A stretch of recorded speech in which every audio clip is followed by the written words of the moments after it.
تو نماز بھی ولایت علی ہی کا ایک اقرار ہے. وہ نادان و نہ سمجھ لوگ ہیں جنہیں پتہ ہی نہیں کہ نماز کیا. وہ سمجھتے نماز علی کے خلاف کوئی چیز بنائی جا رہی ہے.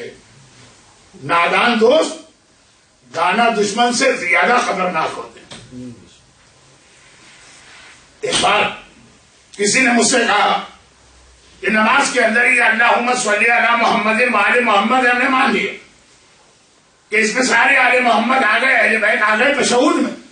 شافعی امام شافعی کہہ گئے کیا اہل بیت رسالت تمہاری عظمت کے لیے یہی چیز کافی ہے کہ نماز ہی قبول نہیں ہے جب تک کہ تم پر درود نہ بھیجا جائے.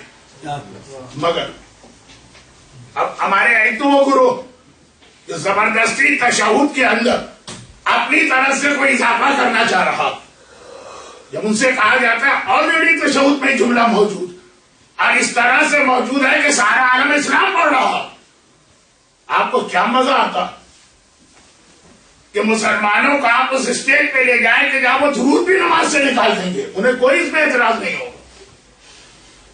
علی کی ولایت اور فضیلت کا اعلان دشمن کی زبان پہ ہو تو مومن کو خوش ہونا چاہیے.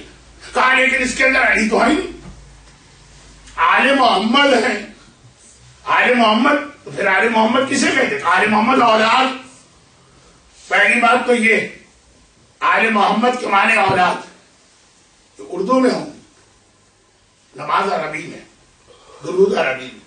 دوسری بات جو اصل بات ہے, چنانچہ اب ہمارے یہاں درود بھی ذرا بدل دیا گیا, اللہم صلی علی محمد و علی و آل محمد, یہ درود ہونے لگا. نہیں, عجیب عجیب مسئلے قوم میں کھڑے ہوتے ہیں. ابھی ایک مسئلے سے فائدے نہیں ہوتے کہ ہمارے پاس 10 نئے مسئلے آ گئے. میں نے کہا جو کام دشمن نہ کر سکا وہ آپ نے کر کے دیکھا. تو مولانا کیا کہا؟ بھائی اس درود کے اندر علی نہیں ہے, علی ہونا چاہیے. چلے ہم تشہد میں اپنی طرف سے اضافہ نہیں کریں لیکن درود. 8ویں امام کا واقعہ اگرچہ وہ آئے کسی اور کانٹیکس میں, لیکن درود میں علی ہیں اگر وہ جملہ ذہن میں رکھی. بعض علماء نے لکھا ہے کہ 7ویں کا واقعہ, چلے میں 7ویں کا کہہ دوں تاکہ 25 رجب کا بھی ایک حق ادا ہو جائے. اگر 7ویں کا ہے تو مامون رشید عباسی, ہارون رشید عباسی. 8ویں کا تھا تو مامون, ورنہ 7ویں کا ہے تو ہارون. سوال کر رہا اگرچہ یہاں بھی یہ اختلاف ہے کہ سوال بغداد نے کیا یا مدینے میں کیا جس دن 7ویں امام کو گرفتار کرنے آیا تھا. لیکن بہرحال روایت کو میں بہت پیچیدہ نہیں بناتا. شہر مدینہ, ہارون رشید مسجد النبوی میں انٹر ہوا, پوری مسجد بھری ہوئی ہے کیونکہ یہ حج کا مجمع. حج میں مسجد النبوی میں سب سے زیادہ رش ہوتا, حج کا مجمع. اس سے معلوم کہ مجمع میں ایسے لوگ بھی ہیں جو میری خلافت پر شک میں ہے کہ آخر یہ میں کس بنیاد پہ خلیفہ بنا. اب انڈائریکٹ وے سارے مسلمانوں کے درمیان پہنچا. ہر مسلمان سلام کر رہا, السلام علیکم یا رسول اللہ, اے اللہ کے رسول ہمارا سلام کیجیے. اس نے یہ نہیں کہا السلام علیکم یا اخی ابنا امی, اے میرے بھائی, اے میرے چچا کے بیٹے میرا سلام لیجیے. بتانا چاہتا تم امتی ہو و رسول, تمہارا ان کا آقا غلام کا رشتہ ہے, ہمارے تو گھر والے, ہمارے تو بھائی ہیں, ہمارے تو چچا کے بیٹے ہیں. 7واں امام بھی مجمع میں. ایک ظالم اپنے ظالمانہ حکومت کو پیغمبر کے رشتے سے ثابت کرنا چاہ رہا, برداشت نہ کیا. معلوم ہے میرے اس جملے کے نتیجے میں اسی مسجد میں ابھی ابھی میرے ہاتھ میں ہتکڑی پڑے گی, میرے پاؤں میں بیڑی پڑے گی. اسی جملے کے فوراً بعد گرفتار ہوئے, امام آگے بڑھے. اور آپ کو پتا ہے کہ جب امام آگے بڑھتے ہیں تو مجمع کس طرح چھٹ جاتا ہے, فرستخ سے جا کے پوچھیے. تو ایک بار امام کو آگے بڑھتا دیکھ کر مجمع خالی حجر اسود سے نہیں ہٹتا ہے, روضہ رسول سے بھی ہٹتے, قبر رسول. امام آ گیا, وہ کہتا السلام علیکم یا ابن امی، اے میرے چچا کے بیٹے میرا سلام۔ امام آگے بڑھے اور کہا السلام علیکم یا جدی، اے میرے جد، اے میرے نانا، آپ کو میرا سلام۔ چچا کا بیٹا پھر بھی ذرا دور کا رشتہ، جد اور اولاد کا رشتہ قریب کا ہے کہ اگر تو چچا کا بیٹا ہونے کی بنا پر خلافت کا حقدار ہے تو یہ تو ہمارے جد ہیں۔ اس وقت ہارون نے ایک جملہ کہا جو میں ان لوگوں کو جواب میں کہتا ہوں۔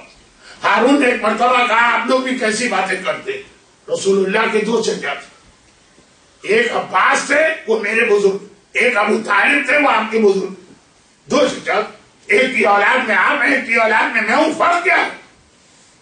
کا فرق یہ ہے کہ اگر ابھی رسول اپنے قبر سے باہر آ جائے اور کہیں کہ ہارون میں تمہاری بیٹی سے شادی کرنا چاہتا ہوں تو تیار ہوگا کہ نہیں؟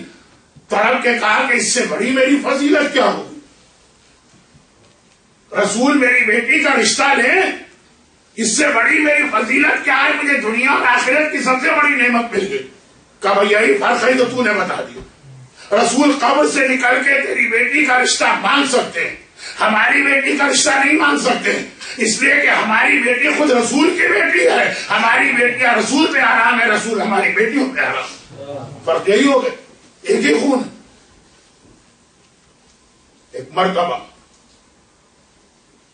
جواب دیا صاحب نے کیا ہماری بیٹیاں رسول کی بیٹیاں ہیں؟ اس نے کہا مگر آپ کی بیٹیاں تو علی سے سلسلہ چلا۔ علی کہا کیا تجھے نہیں پتا علی نفس رسول ہیں؟ تو رسول اور علی میں فرق نہیں ہے، اولاد علی کی ہوگی، مگر علی نفس رسول ہے تو اولاد رسول کی مانی جائے گی۔ جب علی نفس رسول ہیں، علی اس طرح سے رسول کے ساتھ ہیں، الگ کر ہی نہیں سکتے ہو۔ پھر مجھے اپنے مرحوم استاد یاد آ گیا، ان کا ایک جملہ سن لیجیے تو اس جملے کو مکمل کر کے پھر میں اپنی مجلس شروع کروں۔ 27 رجب پیغمبر کا اعلان رسالت کا دن، اللہ کے رسول، شاید میں نے بھی 4 سال پہلے یہاں پڑھا ہوگا، لیکن آپ کے چہرے بتا رہے ہیں کہ آپ کو پچھلے سال کی کوئی بات یاد نہیں ہے تو 4 سال پہلے کی کیسے یاد ہوگی؟ چنانچہ البتہ سنا آپ نے بہت سے لوگوں سے ہوگا، اعلان رسالت کے بعد اللہ کا رسول تبلیغ کے لیے گیا، سارا دن تبلیغ کی، شام کو آیا، میرے مولا گھر میں ہے، گھبرا گئے، اللہ کے رسول زخمی آئے، سر سے پیر تک زخمی، گھبرا کے کہا یا رسول اللہ آپ زخمی کیسے ہو گئے؟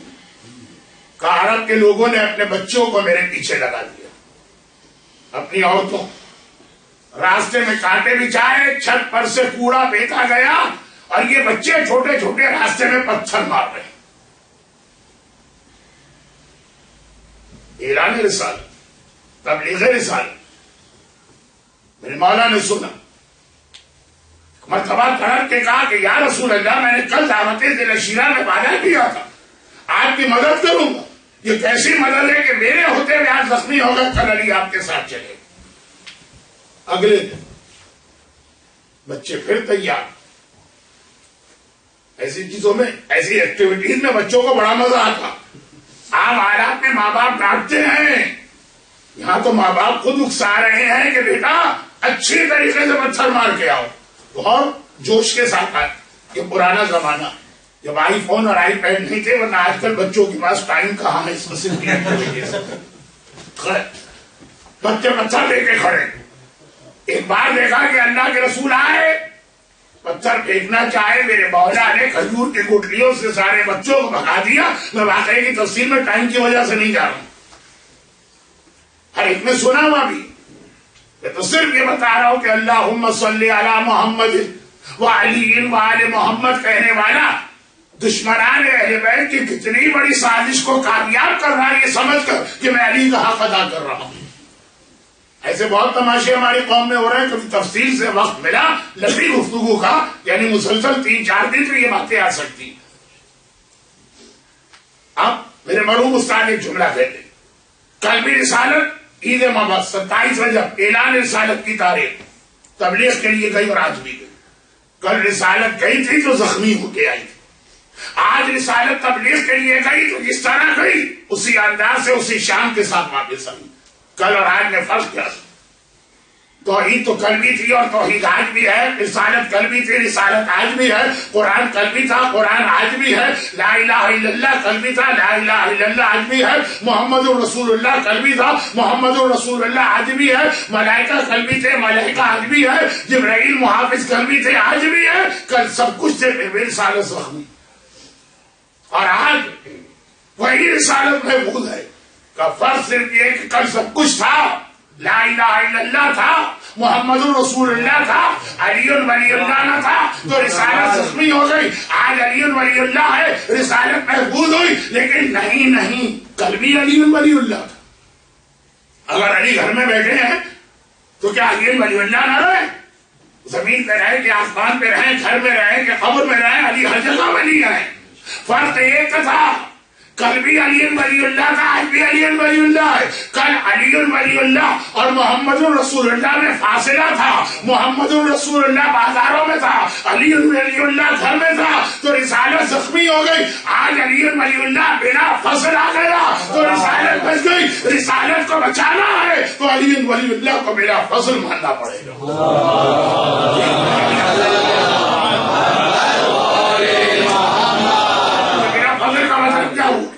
کہ علی اور رسول ایک ہیں، ایک نور کے جوتے، چنانچہ نفس رسول ہیں، ایک ہیں، ان کی اولاد رسول کی اولاد۔ جب ہم نے کہا اللہم صلی علی محمد، محمد میں علی آ گئے، علی شامل ہو گئے، نفس رسول آ گیا۔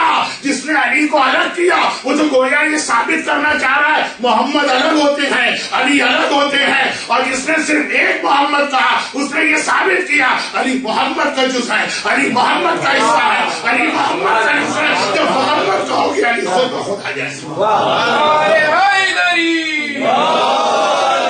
برحمتك يا أرحم الراحمين، وصلى الله على محمد وآله